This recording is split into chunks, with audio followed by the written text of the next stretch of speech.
The title for tonight's podcast is Kerouac. Just another Tuesday. We are taking over. Happy Tuesday, podcast. Let's fucking do this thing. This place about to blow. Come on, Slavinsky!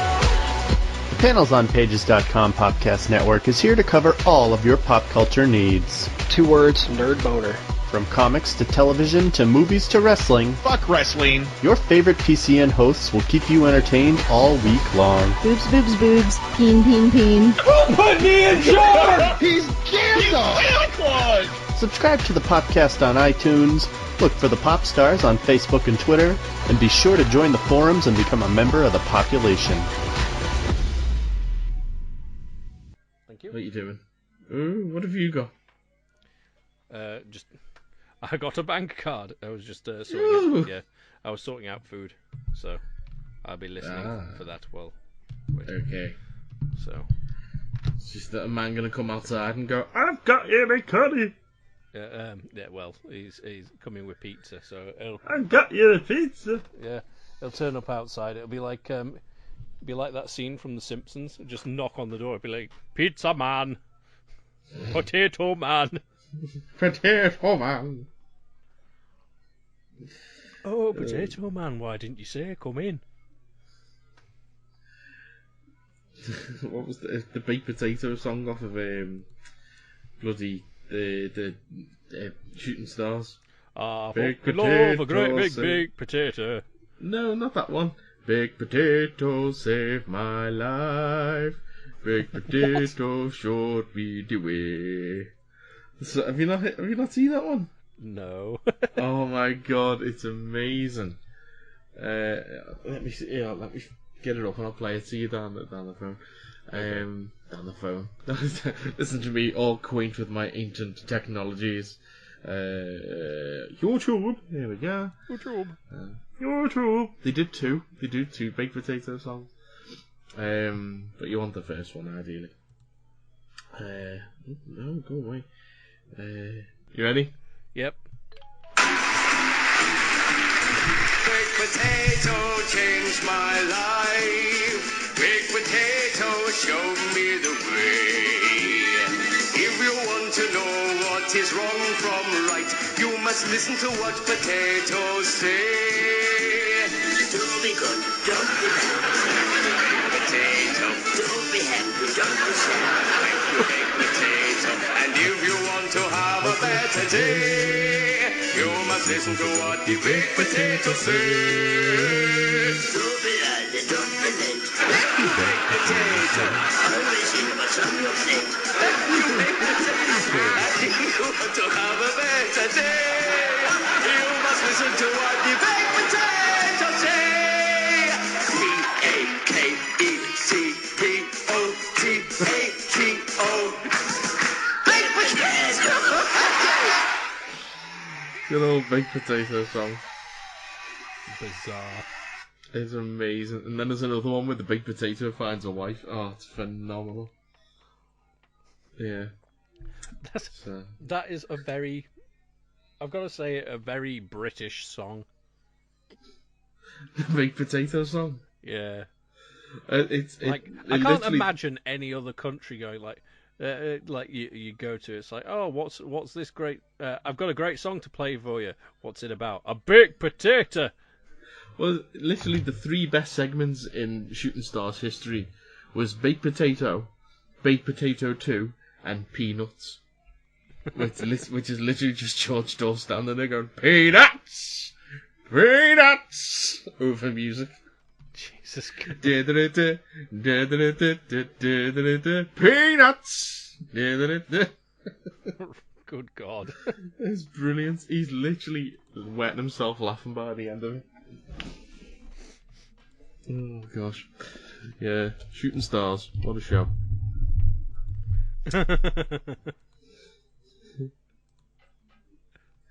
So yeah. Oh, so this is interesting, doing a 50-foot nerds again, isn't it? Yeah. Oh, Jesus.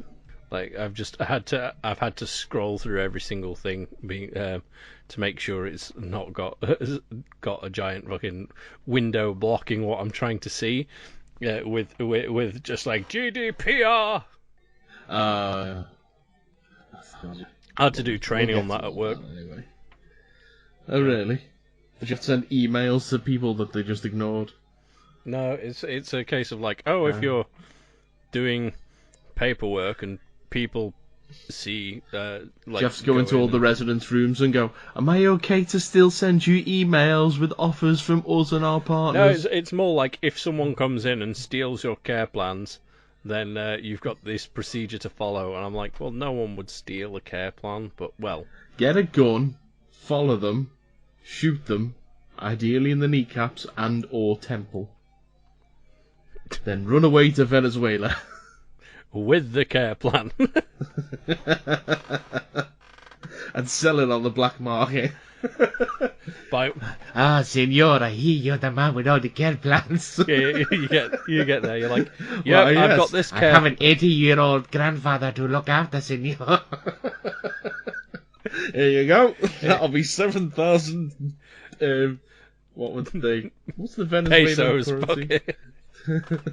That is the equivalent of 43 pence, senor. I'm not good at this black market stuff. Okay. I don't know. Take a look, and then they open it. It's like, but this is all already written out for a woman named Margaret.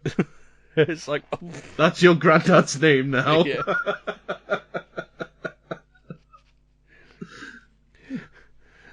Listen, his name's Margaret. He goes to Church of England. He likes knitting on a Sunday. And his next of kin is James Hemmingsworth from Luton. Jeez. Okay, if you say so. I almost choked on a cup of tea, you bastard.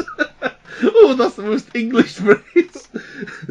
What's the most English way to die? He died on choking on a cup of tea. Yeah!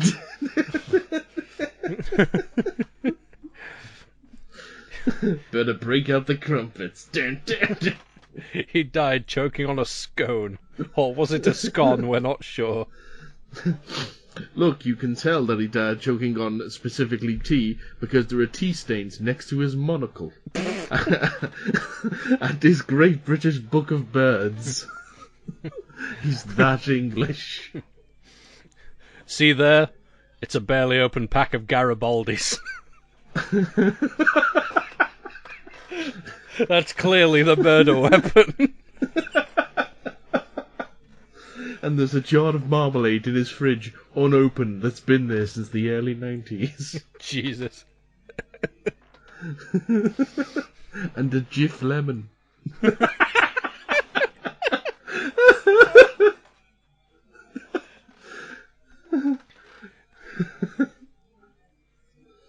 Oh, God.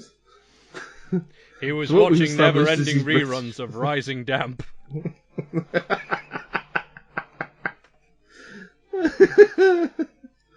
Oh, God. Apparently... he has no other channels on his TV apart from UK Gold. Yeah. Apparently next up was On the Buses. We'd better call his next of kin. Someone get me the number for James Hemmingsworth in Luton. For we are the Venezuelan police. I'm sorry, who? Oh no, my granddad has died. He tried to pretend he was British. He failed. Well, that explains why this mustachioed man is wearing a dress. Of course he failed. He tried to drink tea and he's clearly Venezuelan. He was doomed from the start, man. Meanwhile, I'm looking shifty going, I hope they don't figure out I sold him the care plan.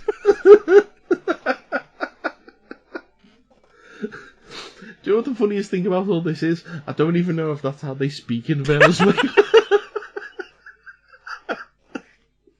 I have no idea. I'm just gonna say yeah. Did Joe Because live everywhere in anywhere South near America is Venezuela? Mexico. What? Did Joe live near there? No, he lived in Chile. I know, but like my geography's I failed. don't know the South American countries. If you know South America, please tell us because we clearly fail. Just because I've been there, I only went to Mexico and I barely left the resort. Literally spent an evening on a boat with some pirates, which sounds weird, but it actually is. I am the captain now. It was strange. I went out and an orange guy with a weird hairdo was trying to build a wall, so I came back in. Tom Hanks was looking in the corner, all concerned. And then He told me to beware the sacrilege. I don't know what that was about. It does sound weird when I say that. The only 2 times I left the resort, I spent an evening on a boat with some pirates, and the other time I was getting pissed with the mask. They're like, okay, you clearly got and a into the midget drugs. dressed as Beetlejuice. You clearly got into the drugs while you were there. No, honestly, that's what happened. I never touched that pizza on the side of the road. I've got a recording with room service to prove it. Yeah. Jesus. Oh, God. So there's a callback for anyone who wants to go back and listen to... Whatever the fuck episode that was. I don't know. It's the one where I was on holiday. Yeah. See, you Skyped me from America. I Skyped you from Mexico. And then Paul went to Los Angeles earlier this year, and did he bugger? He Skype either of us. Damn you, Paul. He was probably, knowing him, he'll have the internet wouldn't accept his sentences or some shit. I don't know. Well, he could have tried to at least Morse code us. It's a message from Paul. Jesus. He's trying to start a sentence. Because the whole episode is stammering. Yeah, stammering and static.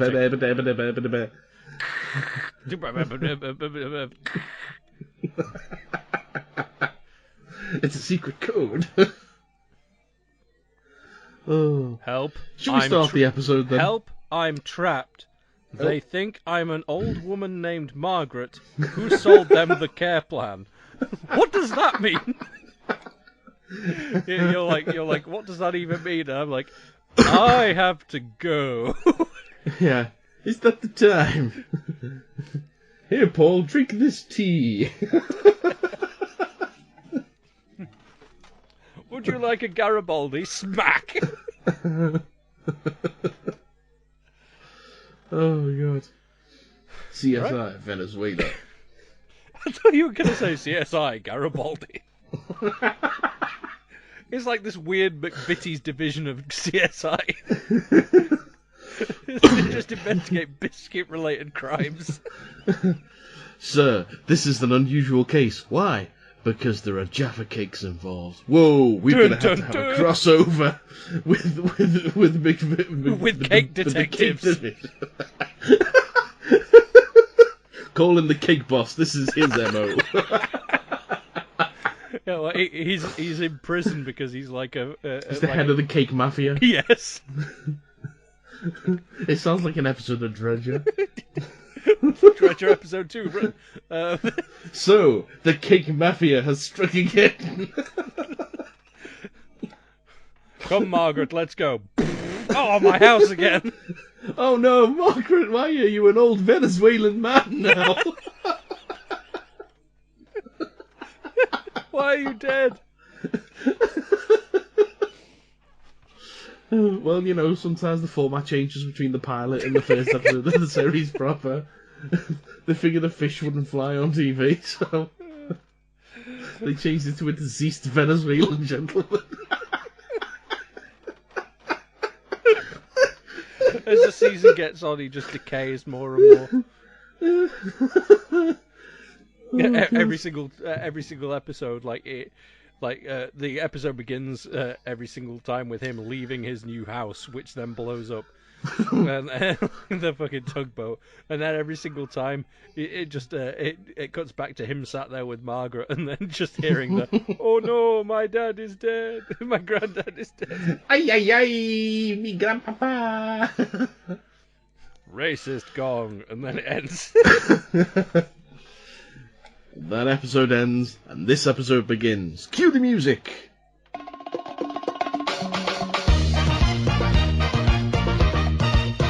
I have a flamboyant K-Sun.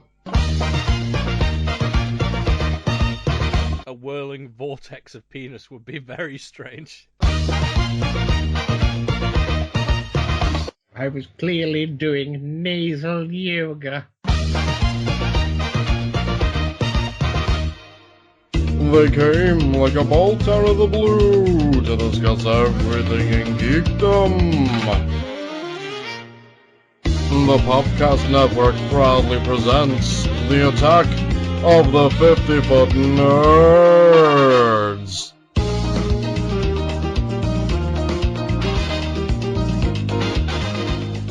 Hello, and welcome to episode 58 of the attack. Hello, welcome to episode 58 of the Attack of the 50-Foot Nerds podcast. My name is Mike Bell, and joining me through our dredge through the world of internet news that we steal from websites and say to you is Bob Dylan, Cake Detective.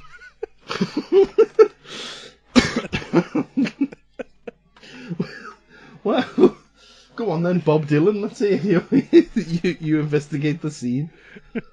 No, I see here that this clearly Is that what Bob Dylan sounds like? Yes, this is what Bob Dylan sounds like now. This is the Bob Dylan that works at Cake Detectives.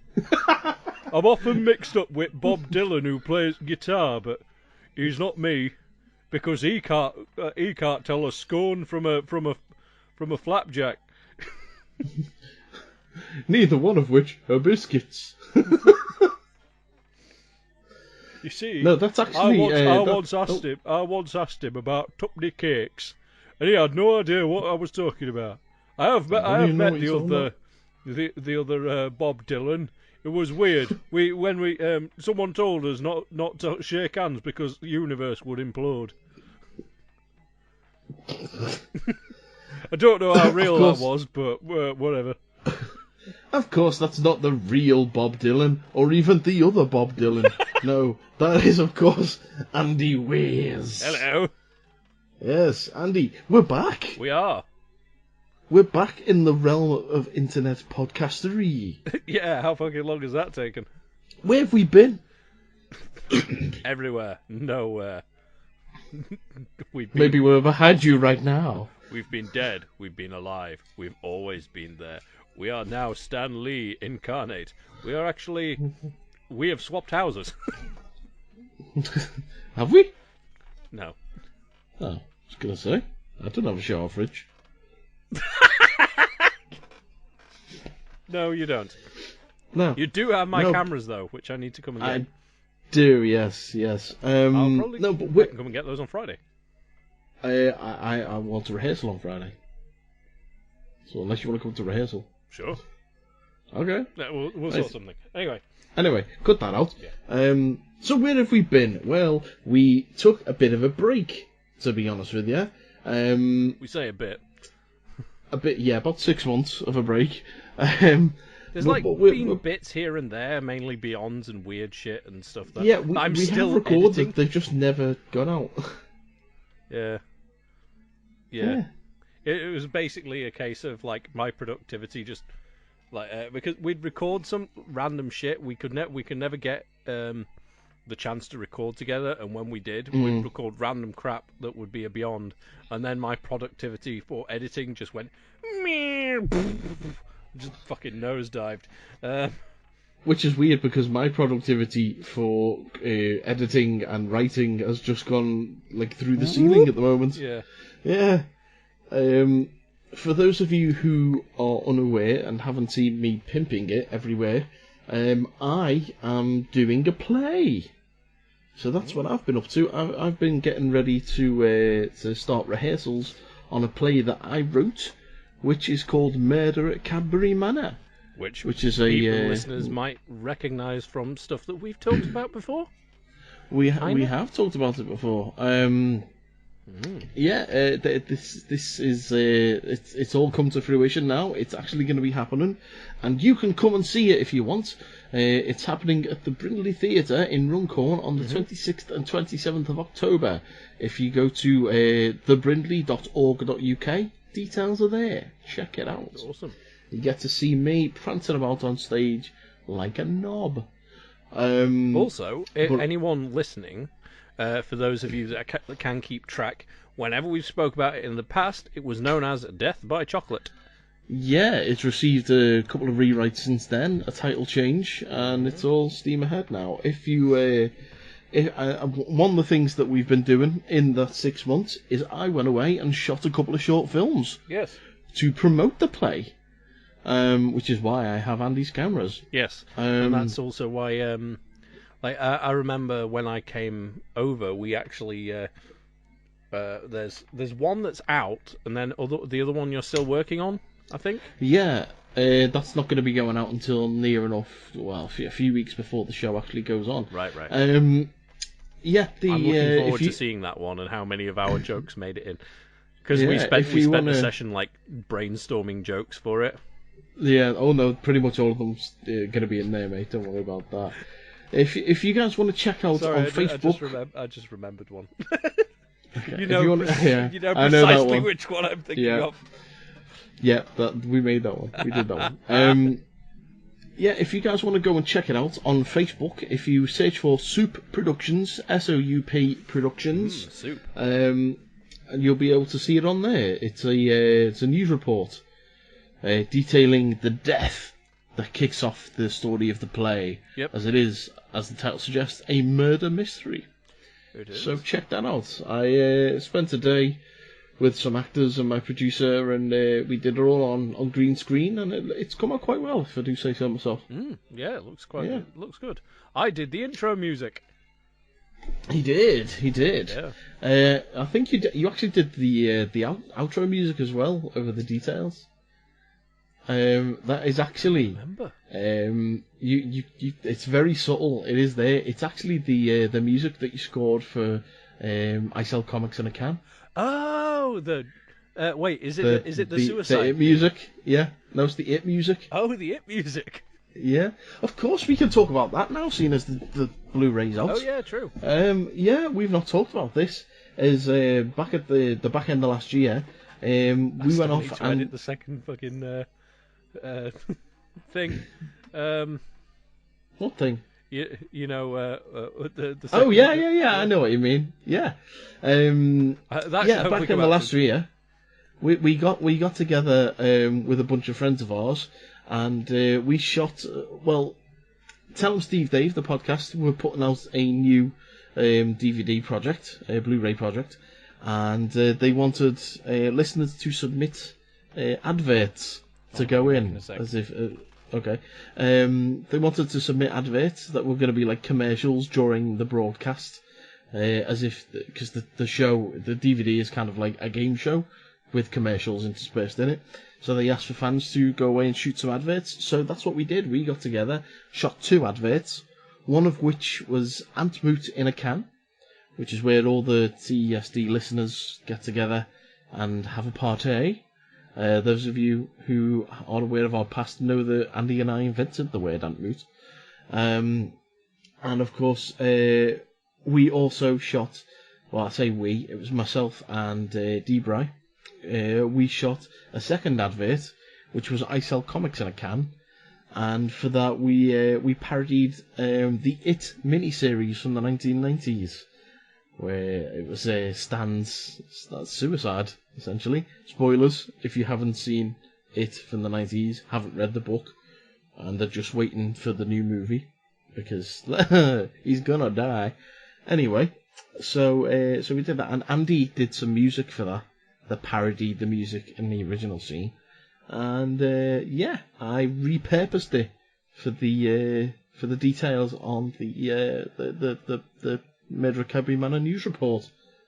So there you go. So we shot another short film that day as well as the news report, and that will be coming out later down the line. So keep an eye out for that. I will, of course, let you know when that comes out. But I hear you cry, why has it taken so long to get an episode of 50 Foot Nerds out? Well, as we say, it's just been slightly impossible for us to get together, but a decision was made, and if you heard my interview on the Talking Codswallop podcast recently, you will have heard the exclusive news. 50 Foot Nerds is back permanently. There are going to be episodes regularly, even if they're only short ones, even if it's only myself hosting, or even if it's Andy hosting on his own. We are determined to get episodes to you on the reg with all the latest details in nerdity, movies, TV, comics. If Paul's around, we'll get a Doctor Who section on for you. I'm sure we're going to get one of them for when the new series starts in the autumn with Jodie Whittaker as the 13th Doctor. 50 Foot Nerds is back. Do not worry, we're not going to get anywhere again. We're going to give you more regular episodes. We're going to do more Beyonds. We're going to put out more commentaries. You're going to be just overwhelmed with 50 Foot Nerds content. I'm going to start uploading more stuff to the YouTube channel. We may even get a live stream or two on the go. So keep your eyes out, keep your ears out, and soon your cup will be overflowing with 50 Foot Nerds goodness. So, Andy, do you have food and are you ready to rock? I didn't vanish. What are you talking about? I never said you vanished. I said, Andy, are you ready to rock? Oh, yes. Okay. Unless you've got anything else that you want to tell us about what you've been up to in the gap between episodes. Just remind me, what have we spoken about? I'm just saying about 50 Foot Nerds is back permanently. Oh, yeah. They're going to be episodes on the reg and what have you. Yep, we've done that. Let's see what else. I've just been like joining bands here and there and blah blah blah. The usual kind of fare for me. Me and Xander have kept the YouTube going, like doing Let's Plays of Doki Doki. I'm currently uploading a file where my mate Jenny, who did the portraits of Fornius, the one that I've got for my avatar. She's on Patreon. She was giving away these. She'd been home to Sweden for a bit, and she'd got all these Swedish sweets and stuff, and she was giving them away to patrons. And I said, send me the most metal ones you have, because I know some of the ones that she says are her favourites are really weird. So, she sent you some metal. Yeah, well, it's like all of them when I got them were licorice. Which I can't stand licorice.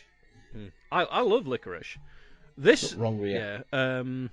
This stuff was a bit weird though. So, but you'll see the video of me and Xander trying that, which went about as well as expected. When it starts with me turning to him and saying, "Hey, do you like licorice?" And he's like, "No." I'm like, "Oh, we're off to a great start then," because I didn't realise it was all licorice until I opened it when I got to his house. So we've got those. It's just as well you didn't open it here, because I wouldn't have even touched it. Yeah. No. But you'll be able to see that soon as I get that uploaded. And I'm working on something, because I noticed I've got a new guitar, the Line 6 Shuriken, and a Helix pedal to go with it. That's part of the bands that I'm now in. And okay. And I'm being specific about the tech, because there's also there's a few demonstration videos about that guitar and pedal combo, because it does all this weird fancy technological stuff that most guitars don't do, but none of them really go into detail about the stuff that I wanted to know about. So I was like, you know what, it'll be an excuse to film a weird sketch leading into it and leading out of it and stuff. I'm going to make a video about it, so I'm currently working on that. To the point where I rung Connor up today going, okay, so if I get my cameras back for when you're over next Sunday, can you help me film? Yes. That's good. Do you mind being dressed as a ninja? As if he's going to say no.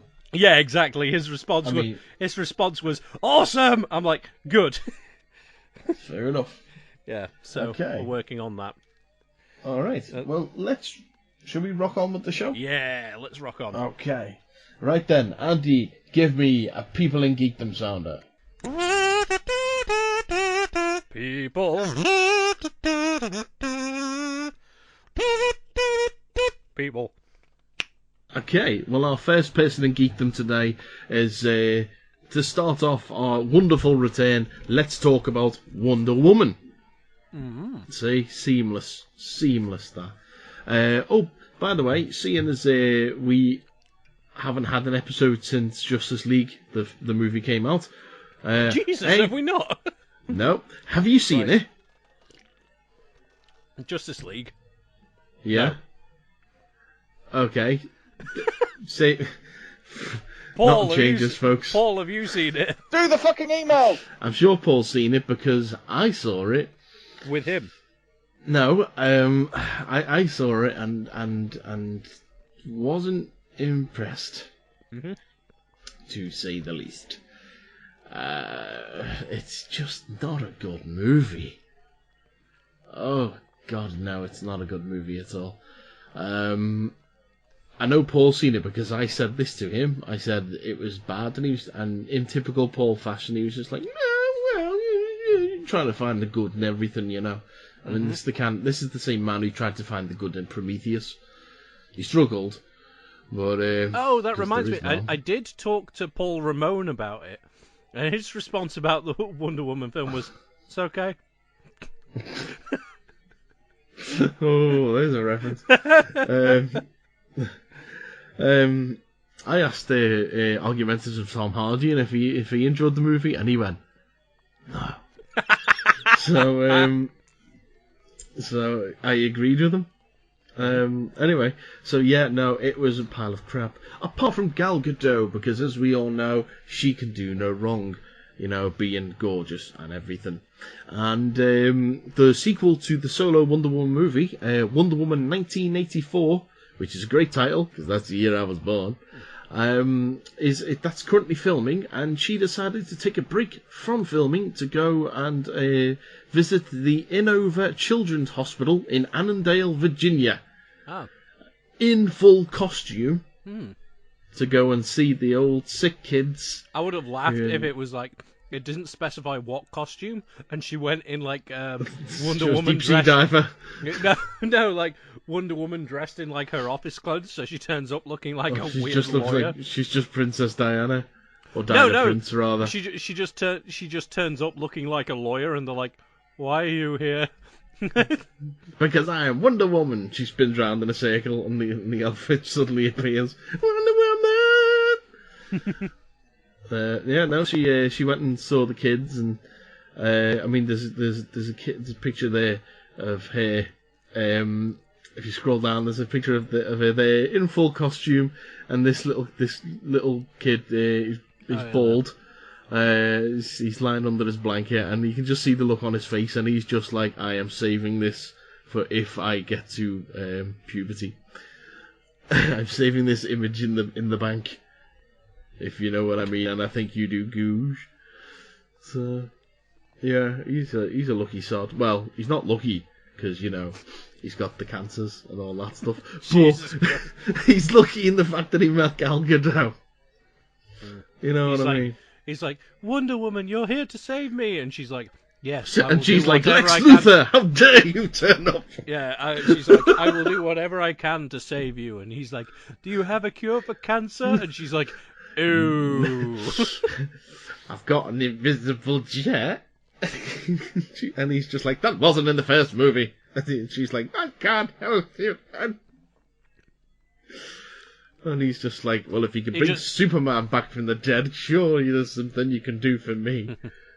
He just looks at her and goes, so, I saw you didn't wash your hands in the invisible sink. Gross. So that's very weird. That's a very odd Family Guy reference. It is. That's Gal Gadot looking all kinds of gorgeous, cuddling up to the sick, like a modern day Mother Teresa. Except she isn't Except she isn't keeping them sick because of her religion.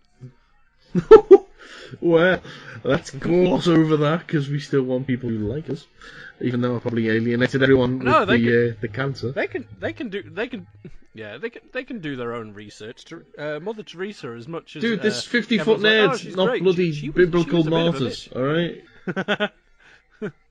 Who was the Hawkeye of Mother Teresa? We'll get to Hawkeye later. Yes. No.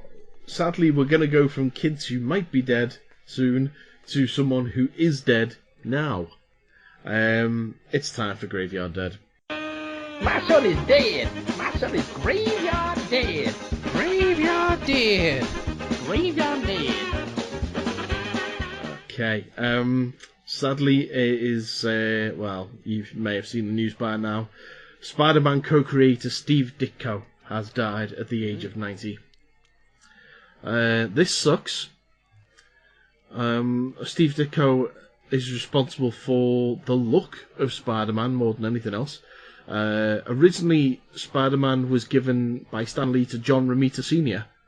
to go and, hey, Spider-Friend, go and draw a Spider-Man for me.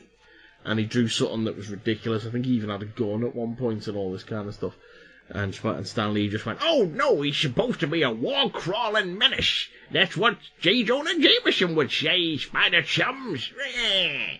I don't know what that was.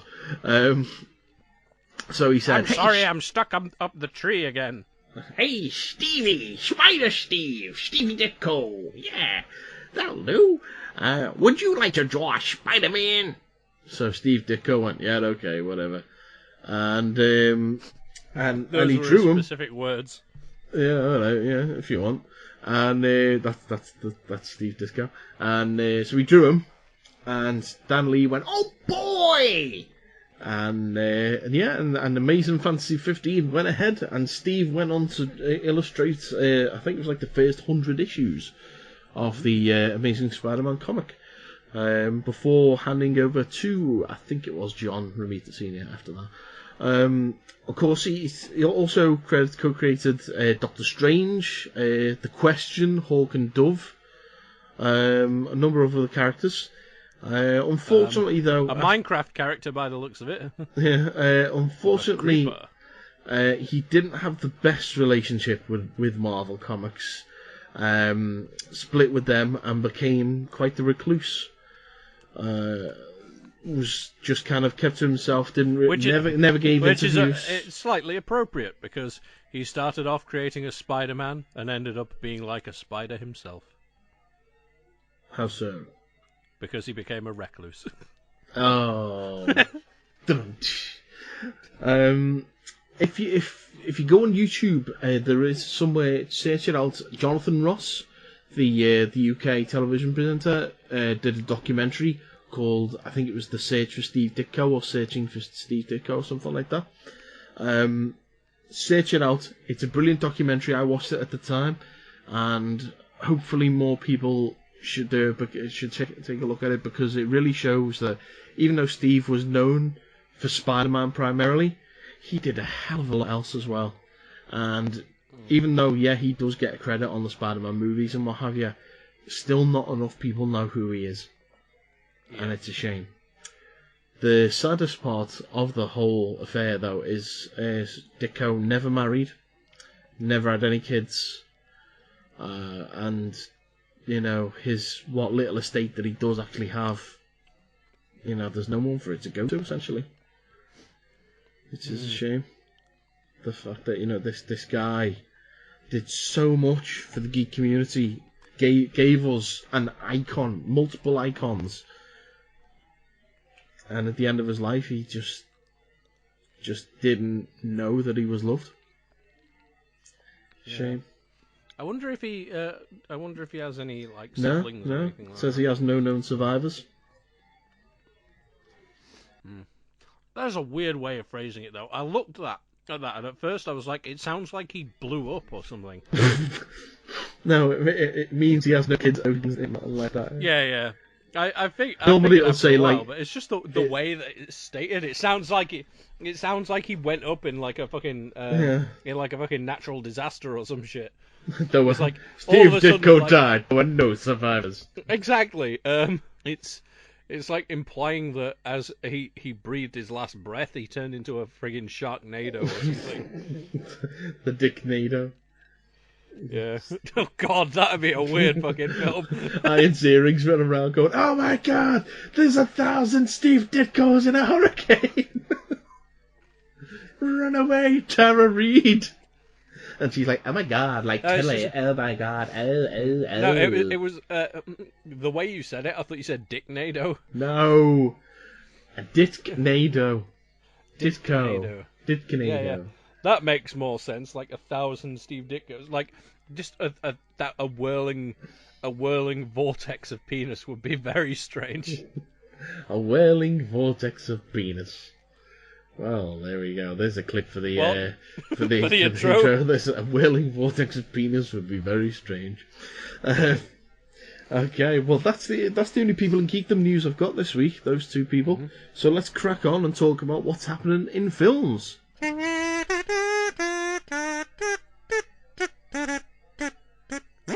Film. Alright, in a shock surprise story that will shock and surprise no one, Indiana Jones 5 has been delayed. It will no longer reach its July 10th, 2020 release date. They realised it didn't have enough aliens. No, well, I think they've realised at this point that Harrison Ford probably won't be alive by 2020. Because he is about 900 years old. Which means that I must be about 7 million years old. Help me. Good thing he's a Highlander. There can be only one. I'm from Spain. I really don't want to live anymore. Please, someone else be the one. Decapitate me. Nah, man, I miss the Sean Connery voice, but Christ, I'm old. As for Harrison Ford... Where's my grandson? Yeah. As for Harrison Ford, he is so old that people don't even hear his voice anymore. They were going to film. Wound down. But, yeah. They were going to film, but unfortunately, Harrison Ford broke his leg on a rope. I watched a bit of Blade Runner 2047. That's the one, yeah, 2099, whatever it is, I don't know. It was weird. It didn't make a lick of sense.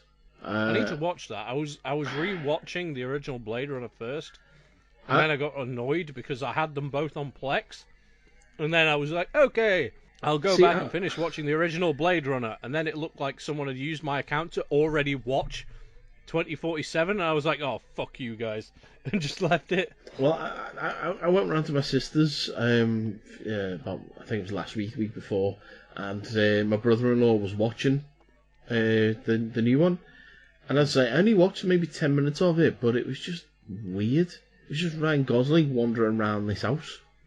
Fair enough. Did you, did the thing also happen that we've both noticed where, because we're sat watching a film, you just automatically start riffing it, even though people around you don't want to? I did a little bit, yeah. That reminds me of the last time when I watched Terminator Salvation for the first... No, not Terminator Salvation. Terminator Genesis. Oh, God, even worse. Yeah, I was watching that on holiday with Simon and Pippa, and I immediately started riffing to the point they both just turned to me and said, please shut up. I'm like, well, it's a terrible film. Like, have you seen it before? Nah, but I could tell. They went, please shut up, and you just went, talk to the hand. Terminator 3, Rise of the Machines. God, that's a bad movie. Gee, why can't they make good Terminator movies apart from the first two? I watched Terminator 2 again recently, and it still holds up, and that movie came out in 1992. Mm-hmm. It's because they decided to change the timeline.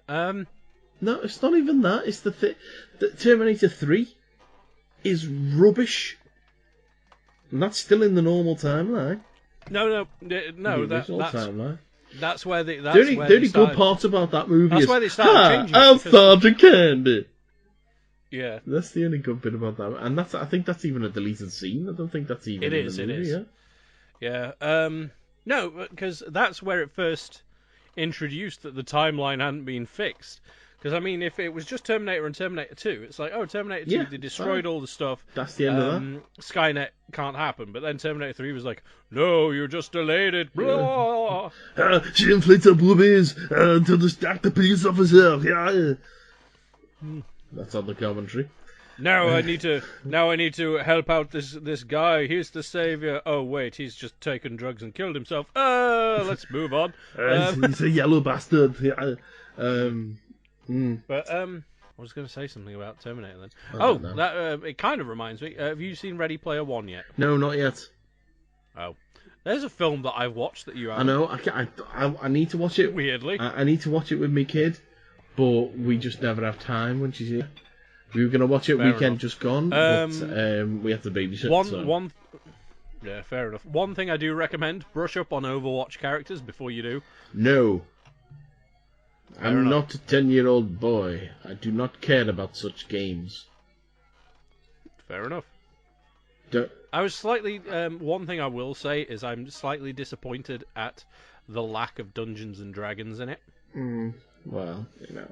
But I mean, there's references, but like, it's not as involved as it was. Yeah. No, it's Spoilers. yeah, I mean, they've got to make a film being vague. that appeals to a certain age demographic, and like you say, if there's Overwatch characters and stuff like that in it, they're trying to appeal to a younger audience who would know what that is. Which Well, to be fair, nowadays people should know what Dungeons Yeah, and Dragons is. people thanks should. To, like Stranger Things. people and should, shit. But a lot of people yeah. don't. But you can tell that the audience that they're. I mean, you can say the word Dungeons and Dragons, people will know what that is. But if you go more in depth and start naming monsters and stuff, no one's going to have a clue what that is unless they've actually played or have a passing knowledge. Unless they start mentioning like the Demogorgon or whatever, because obviously Stranger Things. So it's just one of them things. One thing that happens in the beginning during the bit where they're in. Can I tell you this? No, I just want to see the movie, dude. I don't want to spoil for me. Right. Okay. Okay. Fair enough. But there is a bit at the beginning that totally goes with exactly what you're saying, and you'll know exactly what. Let me guess, he's sitting there playing Fortnite. That's another game that should never exist. It's just like, oh, I do not care. No, it's not Fortnite because obviously that came out after production. Yeah, true. It's it's. I hate that there's games these days. There's games these days where it's just like a game will come out and it will be massive for like a month or two, and then someone will just move on to the next thing, and that'll be like Fortnite's one of them. Overwatch, Rocket League, Five Nights at Freddy's. These games that come out and they're huge for a month or two, and then no one cares. They just move on. I'll be honest, Rocket League is quite fun. I still play that. I'm sure people still play Five Nights at Freddy's as well, but you just don't hear about it as much. You know what I mean? No. There's games come out and cause a big splash and then disappear. I mean, that's one of the reasons why I don't care about Fortnite. The annoying thing about Fortnite, though, is the fact that everyone is crazy about the Battle Royale mode, which is basically ripping off PUBG. Again, that's another one, PUBG. By the looks of it... And they stole our idea of putting your knees in pants. Yeah, that game. Yeah, I saw that. He sent me the link to that film. So yeah. Yeah. But no.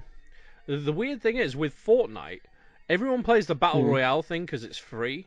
But by the looks of the actual game, there's the gameplay where you're battling waves of zombies and stuff, and there is a storyline to it, and that looks quite interesting. But no one will fucking play it. Don't care.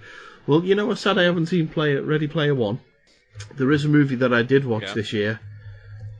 Deadpool 2. Oh yes. God, I enjoyed that movie. That was good. Yeah, that was fucking fantastic. Just because the movie's been and gone from the cinema doesn't mean that it's all over yet. Deadpool 2 will be coming to San Diego Comic-Con. We need to talk about Deadpool. We will as do, well yeah. after we finish this. Well, once Marvel Studios decided they were going to skip San Diego this year, skip the Hall H presentation, because let's face it, all the only things they were going to be able to talk about was Ant-Man and the Wasp, which has just come out in the States already. We haven't got it in the UK yet. Grumble, grumble. Let's see, what else would they be talking about? Captain Marvel, which it'd be too early to show a trailer, and Infinity War Part 2. So realistically, the only movie they'd have to talk about is Infinity War Part 2. And they don't want to tell anything about that yet. So it really isn't worth them going. So Fox have decided to jump in instead, and Deadpool 2 will be having a panel. Now, you're probably thinking, why? The movie's been and gone, as you've just said. Well, that's because it hasn't completely gone. It's because during the Deadpool 2 panel, Ryan Reynolds will come out, do some Q&A, along with a couple of other members of the cast. Probably going to have Zazie Beetz, Josh Brolin there, and David Leitch, the director. But they're also going to have a screening of Deadpool 2, the Super Duper Cut. What the heck is that? It's more insane Deadpool action. It's basically the unrated edition. Oh, nice. And that will be having its premiere, I think it's next week or the week after, at Comic-Con. And then... What the hell is... this little... It's coming out on Blu-ray. Literally about 2 weeks later. Blu-ray. About 2 weeks later, you will be able to buy the Deadpool 2 Super Duper Cut on Blu-ray. Nice. So, hopefully they'll have the other post-credits clip. Which other post-credits clip? I think they mentioned it at the time about Baby Hitler. Oh, yeah. Yeah, because I know they filmed it. So, guess we'll see, won't we? Yeah, we will. The one thing on this... I'm just looking at the little thing in yellow. The plot description. Yeah. Just after surviving a near-fatal bovine attack, a disfigured cafeteria chef, Wade Wilson, struggles to fulfill his dream of becoming Mayberry's hottest bartender while also learning to cope with his lost sense of taste. Searching to regain his spice for life, as well as a flux capacitor, Wade must battle ninjas, the Yakuza, and a pack of sexually aggressive canines as he journeys around the world to discover the importance of family, friendship, and flavor, finding a new taste for adventure and earning the coveted coffee mug title of World's Best Lover. I mean, that's what happened in the movie. What were you watching? Yeah, true. Yeah. Speaking of the movie, yeah, it was fucking great. It was great. I really enjoyed it. I mean, we can say minor spoilers now, I suppose. Don't go too in depth, but I thought the Juggernaut was bloody brilliant. Wasn't completely as I would have liked them. Weirdly enough, I guess I wasn't paying enough attention, because as soon as they were like, "Oh, there's a big prisoner," I knew that was going to be Juggernaut as soon as they said it's the biggest guy in here. I was just like, okay, there's only one really big guy that it could be. Yeah, for some reason I'd convinced myself it could possibly be the the guy. The guy that was the bad guy in the fucking Hulk. The Abomination. No. Yeah, for some reason I'd convinced myself, and halfway through the film, it's not a Marvel it can't movie. be him. They don't have the permissions for that. Yeah.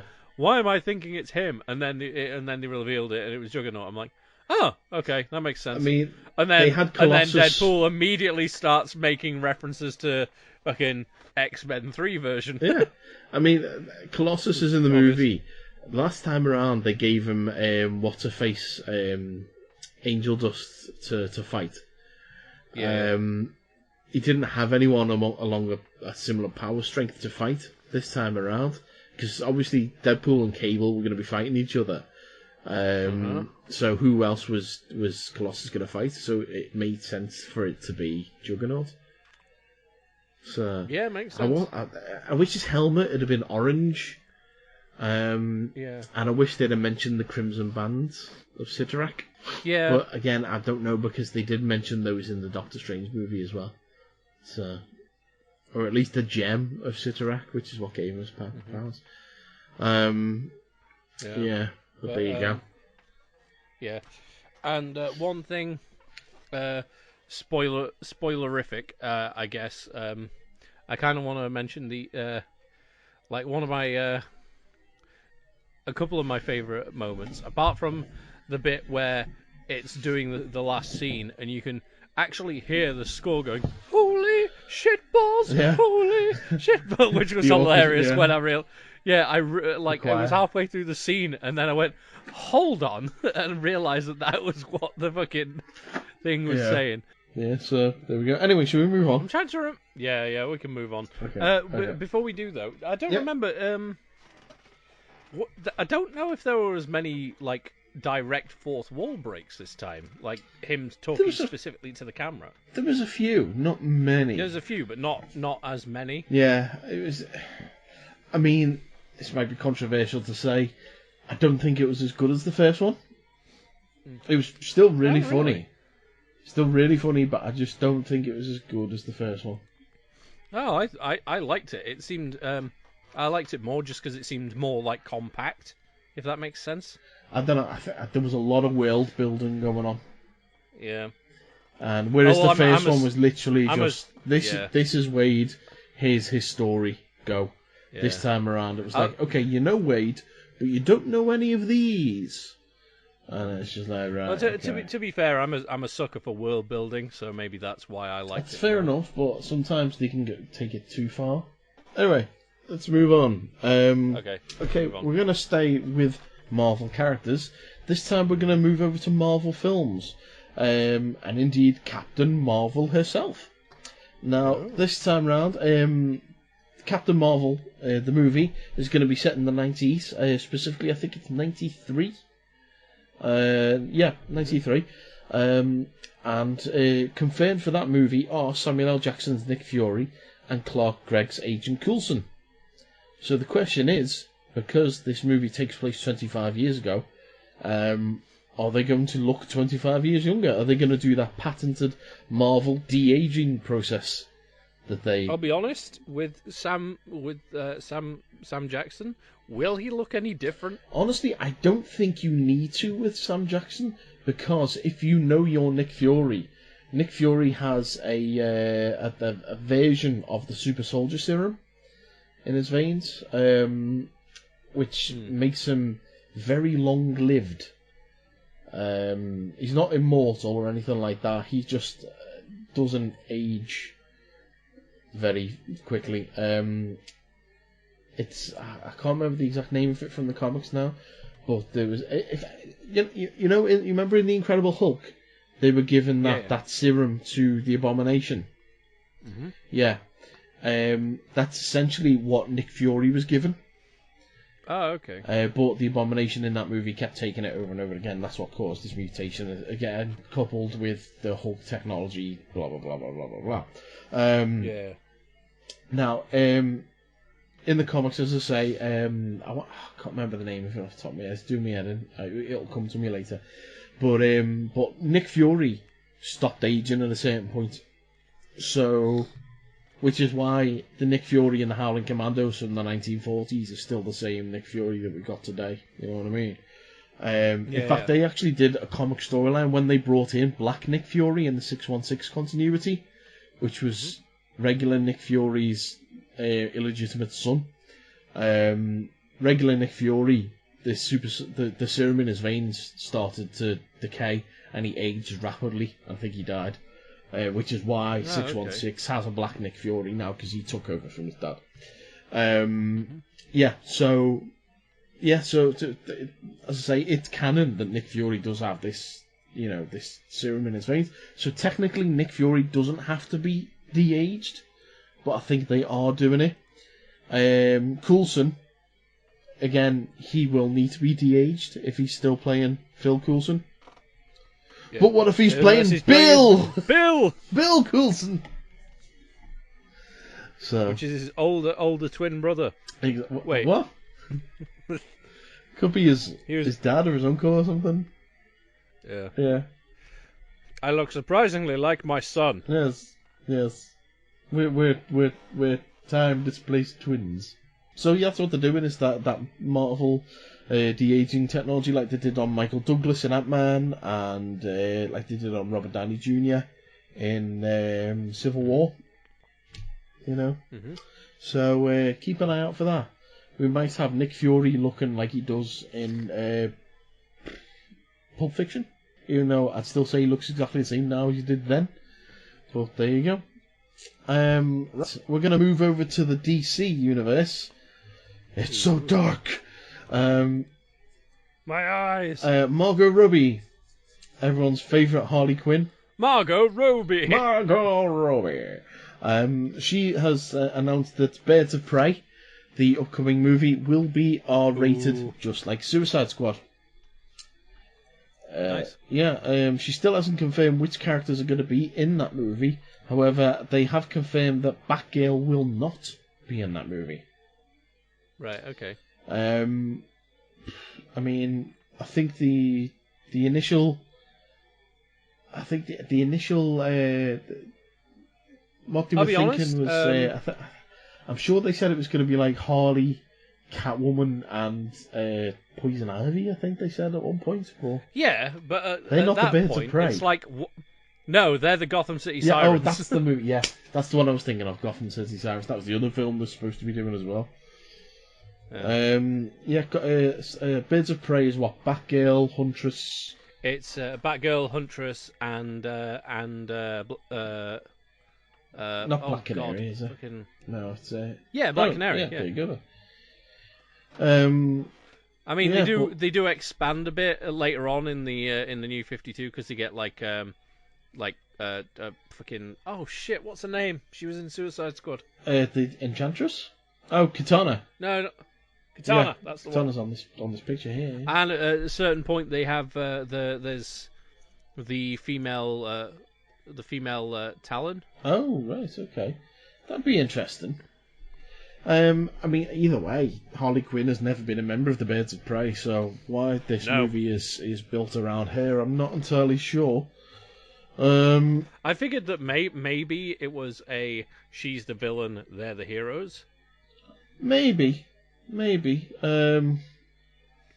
Or like they're normally the but then she was the protagonist, antagonist, but then they have to team up against something. Maybe. Yeah, I mean, she was the protagonist in Suicide Squad, so you wouldn't want them to flip that and have her be the antagonist of this movie, considering that she's the one that's going to be bringing in all the money. Essentially, people are coming to see her and that character. So, I don't know. She has confirmed that Harley will get a new look for that movie, which I'm hoping will be something more along the lines of her current comics costume. Get rid of the stupid tattoos and all that kind of stuff. Get rid of all that nonsense. Just go back. Well, I mean, they can't get rid of the tattoos unless she has. Oh, come on, they can. It's a comic book movie. They can do what they want. Yeah. So yes, I don't mind that. Like, isn't the tattoo just the one under the eye? I know. Wait, she's got the one on the jaw as well. Yeah, stupid. I mean, at least he's not as bad as the Joker. So, well, that movie is supposed to start shooting in January of 2019. So look for it probably. Oh no! According to the lineup of Birds of Prey in the comics, I can't find any mention of Harley Quinn. Yeah. But both Catwoman and Poison Ivy have been. Oh, in the right, Birds of okay. Prey. That's interesting. I could understand Catwoman maybe being in there. But I wouldn't put Poison Ivy in there. No. Saying that Harley and Ivy is a combo that works well, that is known to work well. So I would love to see those two in a movie together. Weirdly enough, Hawk and Dove have both been in there. Well, Hawk and Dove are going to be in the Titans TV show. Which is later this year, I think. I wonder if Hawk is going to be a dude. Yes, he is. They've got promo pictures of them out. Yeah. Fair enough.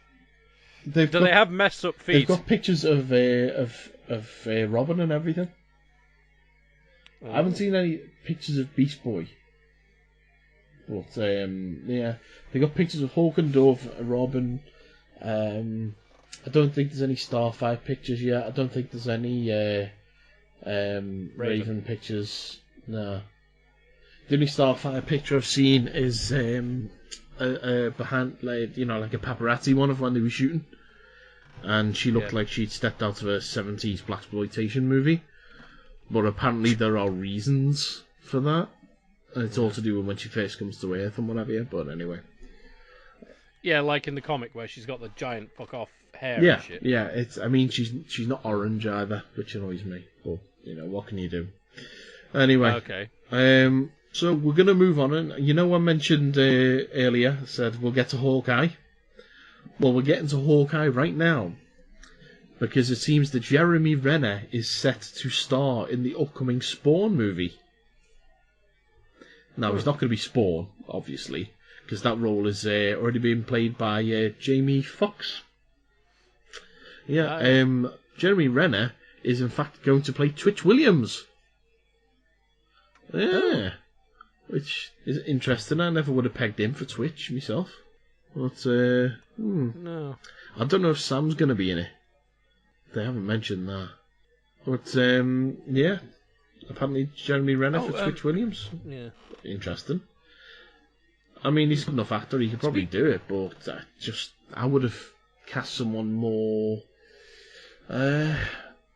strange looking. Do you know who I think would have done it quite well? Your man, Edward Norton. I think throw a pair of glasses on Edward Norton. I think he would have been a good Twitch. Mm. Apparently he's a bit of a dick, though, so... You know. Oh well. And let's see, we've got another piece of film news. Apparently, they are trying to reboot Child's Play, the Chucky series. Apparently, they want Brad Dourif to return to voice Chucky. So that sounds to me that it's not a complete reboot of the series. Then, if you're getting Brad Dourif, I mean, surely it's just another sequel.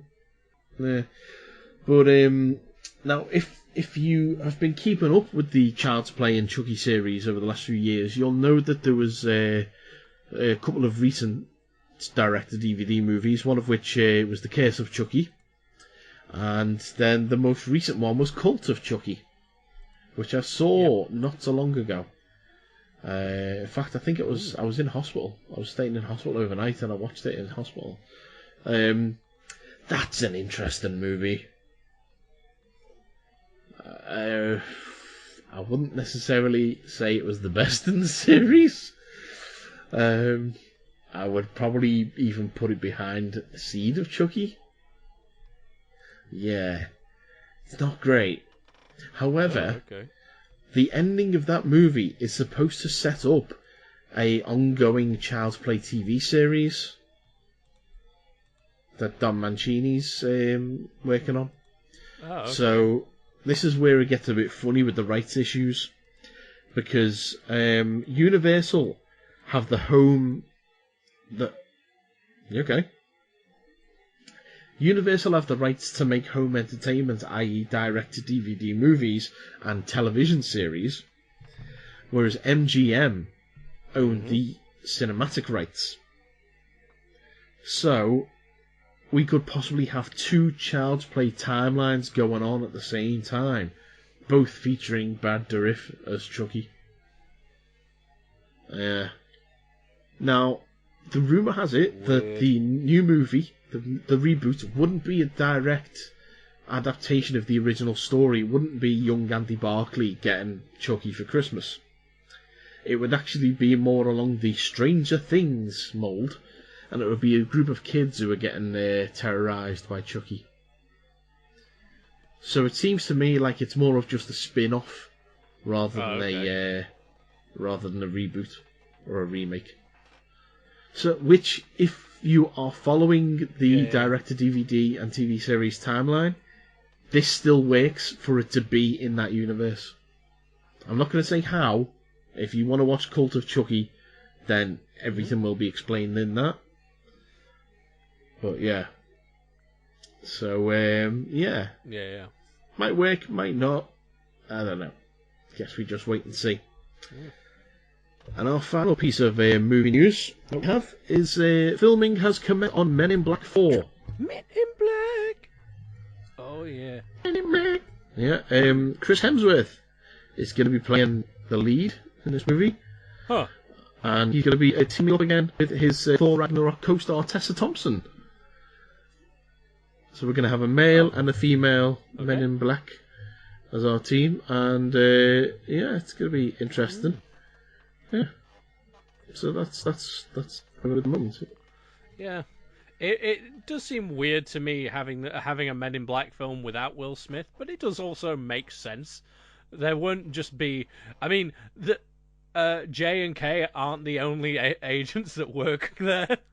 Well, what's happening with this movie, apparently, is the original Men in Black series was focused on the New York Men in Black. Yeah. This is apparently starting in the London Men in Black. Oh. And then we'll have a global story involved. So you'll have our, Hemsworth and Thompson are going to be traveling around the world to try and figure out whatever mystery's going on this time. Cool. So there is the potential that Jay could turn up as a cameo. Potentially. I mean, if you think back to the very first Men in Black movie, they do say that the majority of the world's alien population live in the boroughs of New York. Yeah. However, there will be pockets of alien occupation throughout the globe. Mm-hmm. And it seems that it's this team of Men in Black who are tasked with keeping those in check. Apparently so. Yeah, interesting. So there we go. That's all of my movie news. Right. Andy, have you got some comics news? Yeah, I've got a couple of things. Okay, good. Well, while you talk about all that, I'm going to tuck into my crisps and we can have a comic sounder. Okay. Comics. Hey! Right. I've missed that. Yeah. So, and that's one of the reasons why, as we came back, I decided, fuck it, I'm doing the Sounders live. Woo! Yeah. We'll do it live! Fuck it. Apart from, obviously, the Graveyard Dead sounder, because that just sounds better. Right, so, first comic story. One thing I didn't realise, but there apparently has been a thing that's going on, is Grant Morrison is back writing Green Lantern. Or he's going to be. So Grant Morrison and Liam Sharp as Liam Sharp's Green Lantern. They're apparently going to announce like the specifics of it at San Diego Comic-Con. All right. So they wondered if there's been rumours that it's All-Star Green Lantern maybe, because it's likely to be DC's big Green Lantern secret for 2018. Apparently, the upcoming issue of DC Nation number 3 will be published the first week of August, shortly after San Diego Comic-Con, which would also suggest that Green Lantern will be published in October. Sorry, I'm just waiting for my page to scroll. There we go. There we go. They're just trying to figure out when they're going to talk about it. So most likely, probably the details will come during the Justice League panel that they have on Friday, July 20th, because Lee Sharp's going to be there. Maybe he'll be bringing a surprise guest with him. Ooh. So yeah, that's story number 1. So that's something that we're going to have to look at, because as we know, Grant Morrison is like one of our favourite people. Sir Grant Morrison, actually. I forgot Sir Grant Morrison. And they apparently forgot. They didn't mention him as Sir Grant Morrison either, which is slightly annoying. But the next thing is R.L. Stine. Hey. So, famed author. What's he been up to? He's apparently signed a multi-book deal with Boom Studios to produce original graphic novels. The publisher announced via a press release. Stein will produce a series of 4 middle-grade supernatural horror comics for Boom under the terms of the deal, with the first one dropping in autumn 2019 under the Kaboom imprint. No artist or any other details have been announced yet, but... To get around copyright, are they going to call this Boost Cups? Yeah. Well, he said, Stein says in the press release that... oh, what voice should I use for Stein, actually? Jack Black. Let me just think... the government totally sucks, you motherfucker. There we go. Kinda. I'm so lucky to have been able to scare so many generations of kids. That sounds nothing like Jack Black, but fuck it. Now I feel lucky to be going just beyond goosebumps to a whole new medium of frightened, chilling laughs. I'm hoping that boom is the sound of an explosion of fun in a whole new world for me. Etc. Can't you see? Here's the man. Let me hear your applaud. I love how when you think Tenacious D, you go to the government totally sucks instead of like Tribute or Wonder Boy or something like that. It was just the first song I could think of.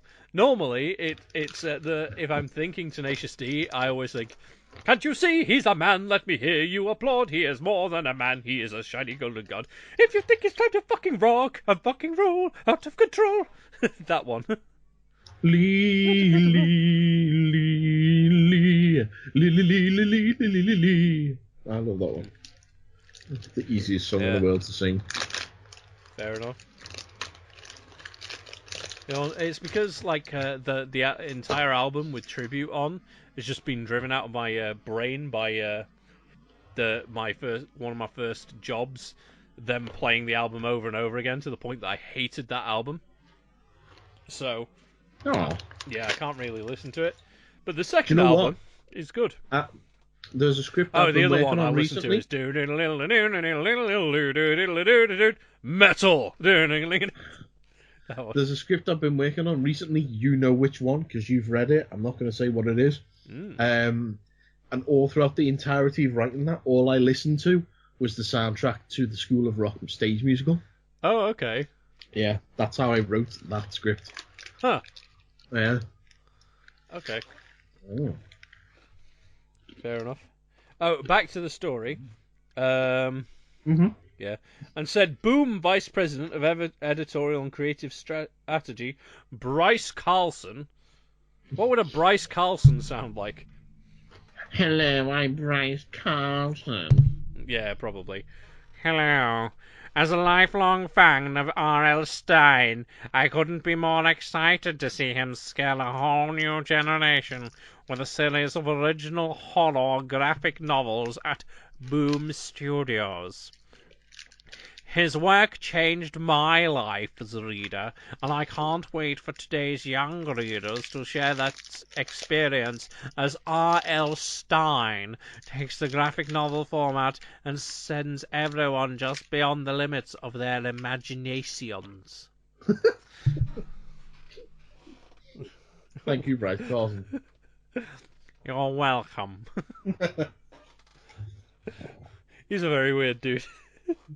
I went into the office once and found him sniffing some pens. I did not sniff those pens. Yes, you did. Those pens found their own way up my nostrils. I slipped and fell, and they landed upon my nose.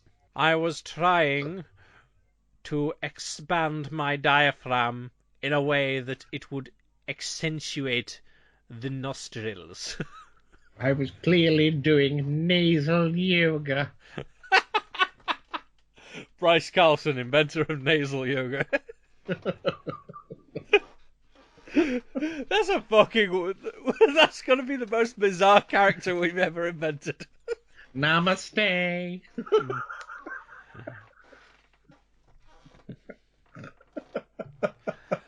Now for a cooking lesson. Prepare your pinafores. And get the raisins.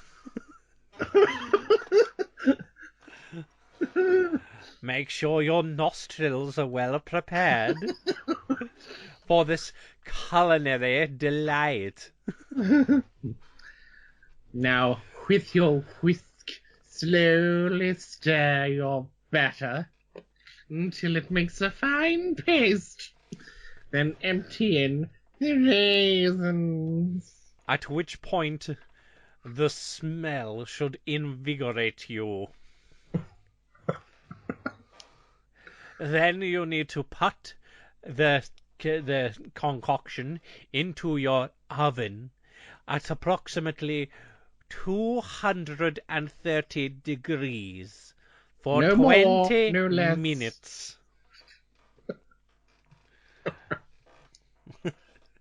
Upon completion, the resulting confection will smell most delightful and bring pleasure to the nasal cavity.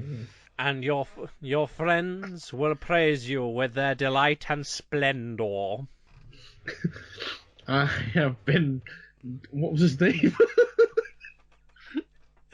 I have been Bryce Carlson. Bryce Carlson for Boom Studios. What's this got to do with comics? I'm not entirely sure. Excuse me, I've got some pens to sniff.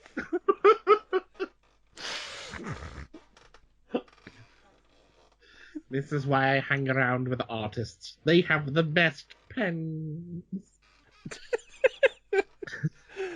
I was fired from my job at Ryman's. Bryce, are you going to talk about the comics? No! What are comics? I've had enough of you. Silence! And he just throws down a smoke bomb and runs away.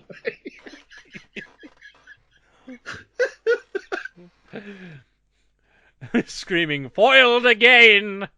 I wondered why he was wearing a cape. And twirling his moustache.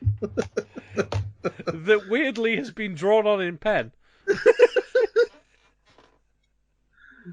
What the fuck just happened?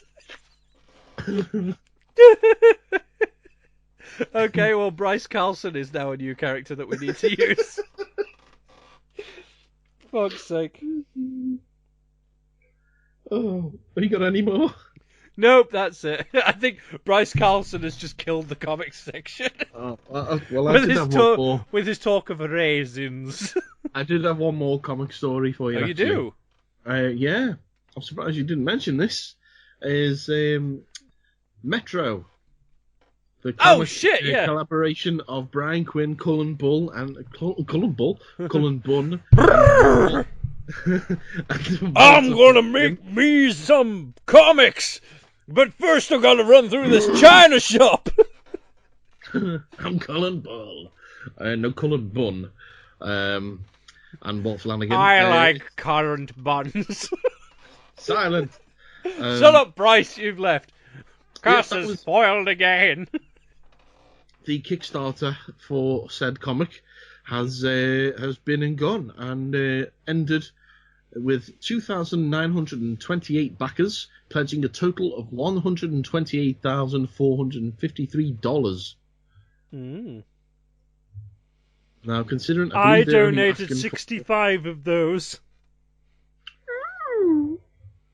I think they were only asking for I think it was like 20 grand or something like that, wasn't it? Or something was the target. Yeah. Yeah. I donated 65 of those dollars myself. Ooh. Yes, I went for the $50 backer level. Of Yeah, which I so had did to pay I. Extra 15. Yeah, because of shipping. Damn you, shipping. Fucking ships. Yeah.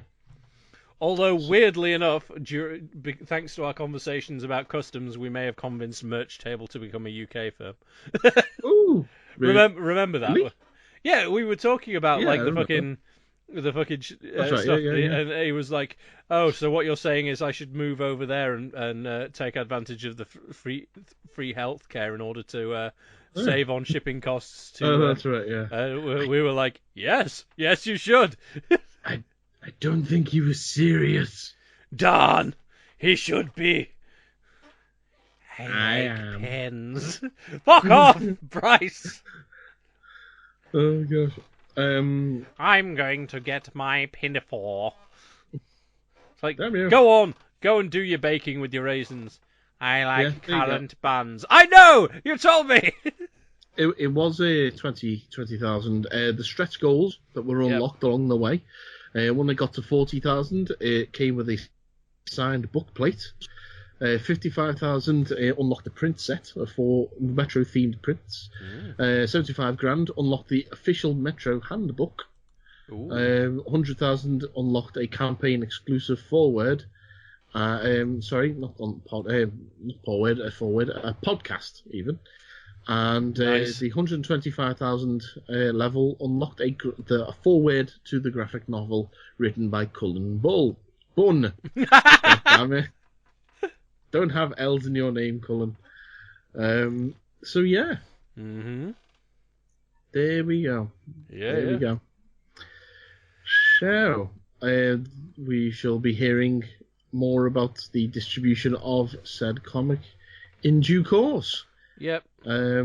Yeah. So it looks interesting yeah, anyway. I the know ones that that got unlocked by the looks of it was just up to the podcast, the forward, the afterword, and the additional prints. Did they No, forward got unlocked. Oh, it did? He just hasn't updated it. Yeah, because it was 125 and over, and it pledged to 128. Yeah. Which is not bad to say that the goal was only 30. Was it 30? Was it? Yeah, it was a $30,000 goal, and they made $128. $128,453. They got there in less than a day. Yeah. So that was amazing. So yeah, there we are. So well done to those guys. Right.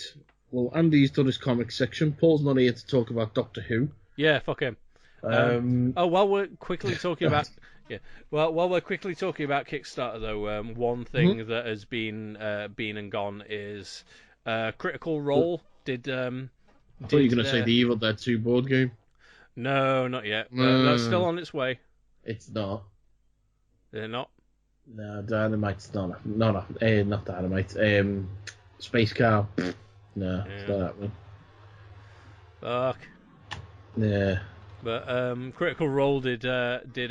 You need to look into all that, dude. Seriously, because you need to either find out if they're going to honour it, or you're going to have to try and get the money back or something. Because it's just you need to just look up some articles and stuff because it's ridiculous. Yep, I will look it up. But yeah, the Critical Role did a Kickstarter for models of the characters from the show. So and I ended up backing that as well. So right. It was just I wanted to share my excitement about that. So yes. Well, anyway, let's move on to the TV section because I have 2 pieces of TV news. Ooh.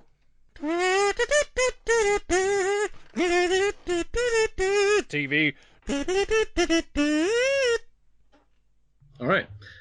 First piece of TV news is an interesting rumor. It seems that the rumor come out. Does Bruno Mars is gay? Why is Gamora?